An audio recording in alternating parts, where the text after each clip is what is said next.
All right, Kat Schneider from richwell.com is here. She makes vitamins and she does it really well. And she went out to raise money when she was pregnant. And I've heard from a number of female founders who we've invested in. That's always an interesting experience. Tell me, how did that go for you? I feel like I'm always pregnant raising money now, but hopefully it's my last Well, you time. had 3 kids over a 6-year span, and it was the same span of the same 6 years that you started a company. So no degree of difficulty there, obviously. No, it's become the norm. It's become the norm, yeah. But I couldn't do it. I don't think. But you did it. I mean, it's super impressive. But what did the VCs? What was their reaction to you? So it was interesting because I came from the VC space. I came from investing in companies, and I knew a lot of VCs early on. And It's interesting that a lot of the VCs that actually went to kind of passed because they didn't want to touch the vitamin space. And then there were VCs, one in particular that I had an investor who I knew for a long time tell me, and I think in a more friendly way, like, you can't start a company and have a family at the same time. Like, trust me. Wow. I think, you would never say that to a guy. You would send them a onesie with the VC's logo on it. Like, you would never say to a guy, like, you're having a baby. I mean, there is some truth that it is challenging to have kids while being an entrepreneur. Yeah, he was right. It was challenging. He was challenging, but that's... But I also don't... Yeah, for me, it was fuel. It was really empowering because I wanted to prove him wrong. Yeah. But I also would have never started the company, had I not had that experience of being pregnant. And now, as we're thinking of other products as well, being a mom of 3 over the last 5 years, it's really impacted how I think about kind of this family context and what we should launch next and what, families and moms want. So it's actually been incredibly important for our business because I'm building this company at the end of the day for myself as well. Yeah, I mean, understanding your customer is at the core of product innovation, marketing, customer service, all of these things. If you don't understand your customer or have an ideal customer profile, how can you ever hope to build them a product? You are the ideal customer profile. You're a woman who has multiple kids, which means multiple vitamin journeys, right? I mean, you have the prenatal, and then kids take vitamins. I was lucky enough to be an investor in a company called Smarty Pants. My friend Gordon Gould, who's just been a friend of mine from New York, was like, I'm starting this thing. I was like, yeah, put it, here's $50K or whatever. And then this company became giant. It's like unbelievable how big it's become now. And I think they started maybe 5 years before you. You're in kids' vitamins now too, I take it, yeah? We will be. You will be, yeah. I knew that was coming. Don't say anything bad about Smarty Pants, but they've done pretty well. It's a pretty good category, yeah? Yeah, I think that, and I know, and this is kind of the reason we're going into family is just once you have a family, you start caring about the health of your kids and your partner more than you even care about yourself. And so that's a really interesting kind of transition that we're seeing for a lot of our customers. And I don't remember if I mentioned this, but when we launched the prenatal, we only launched that about 2 years ago. It's actually become one of the top selling prenatals in the US. We sold out of it about a month ago, and we had over 20,000 people on the wait list already. Wow. And that's just only increasing. It's a prenatal. It's not like a eye cream or something. Right. So you got to get through that wait list pretty quick because there is a ticking clock. I mean, if people are signing up for it, you have to get them the vitamins quickly. Yeah, for sure. It's kind of become a cult product, and can't wait for it to come back. So today on the program is John Hayes from Ghost Locomotion, which they just go by Ghost. Welcome to the podcast, John. Hey, glad to be here. But is there any technology that could be game-changing, either in chip technology or sensor technology that's in the work that people are looking at going, well, if that goes right, boy, that could be a game changer? Are there any game changers you can think of?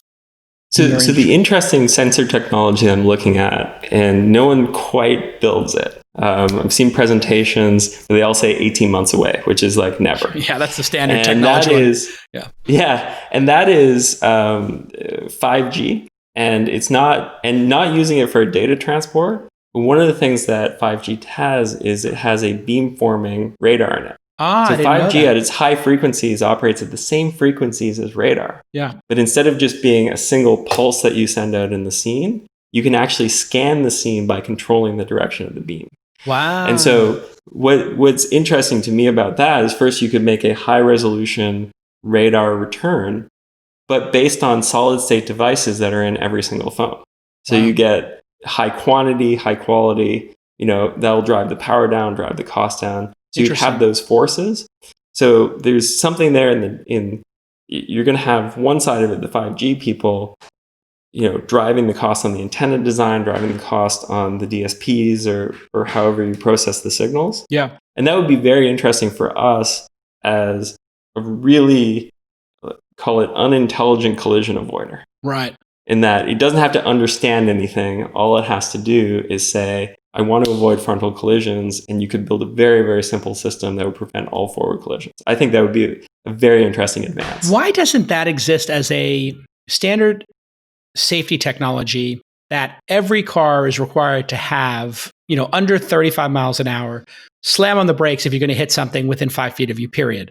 Like, shouldn't that be much easier than self-driving to create as a, airbag type, stepping stone along the way, and just get rid of every single fender bender and then retrofit every old car? Like, that could be a $300 product for you that insurance companies would pay for and say, you know what, no more fender benders. Technology in the auto industry evolved very slowly. I think that's what it comes down to. It's like, it already has to be proven. And some of that is because when you build something into a car, as opposed to adding it on, cars have like a 20-year lifetime. Right. And so that's often why technology in the auto industry tends to lag the consumer industry by 5 to 7 years, because it takes a bunch of extra time to prove that some piece of electronics is going to last 20 years into the future. And so I think it's something that it probably will that be seems to me to introduced be into like the cars. ultimate. That'd be the ultimate aftermarket thing. Just no fender benders. You put this device like those in-grill radar detectors you can get aftermarket, like an in-grill device that just slams on the brakes. If there's something right in front of it, you just solve that one acute problem. That's got to be half of all accidents or tiny 35 mile an hour or less fender benders, right? Yeah. And we're very lucky to have our guest on the program today. He's an internet legend, and he has been building, I think, his life's work for the last couple of decades, the Internet Archive, which many of you know as the Wayback Machine, the ability to look back and see what was on the web in the past. Welcome to the program, Brewster Kahle. How are you? Thank you. It's great to be here. Talk to us a little bit about what you've accomplished so far in basically backing up software, and then what you haven't figured out yet. Because I think the app stores are a particularly hard problem the to solve. internet era software. So we started with the old stuff by working with these communities. There's a community of people that had been building emulators that are kind of MAME and these awesome emulators. But they were difficult to use, frankly, and it took some real dedicated effort. And there are other communities that were dedicated to the Amiga, the Commodore 64, the Apple II, and they or some of the old game consoles that they went and basically took the bits off of the proms to try to get them into the emulators. And working with these different communities, there's this guy named Jason Scott that works for the archive, and he said, I think I figured it out. We could go and emulate those games, those old platforms, the Apple II or IBM PC, in your browser by using JavaScript. And I said, no way, that's never going to work. He said, yeah, give me a little time and no budget, and let me see if I can just work with these different communities to get it to go. And they took MAME, which is this emulator software written in C, and they used Inscription to cross-compile it into JavaScript. Oh my God. And then got it So when you go to the archive.org and go to the historic games collection or go to the IBM PC, you click on it, it downloads the emulator in JavaScript and it boots an IBM PC in your browser. It's amazing. It's just surreal that this works. And then it goes to the Internet Archive as a virtual floppy drive to go and get the software. And then download that into your browser, and you're playing Oregon Trail.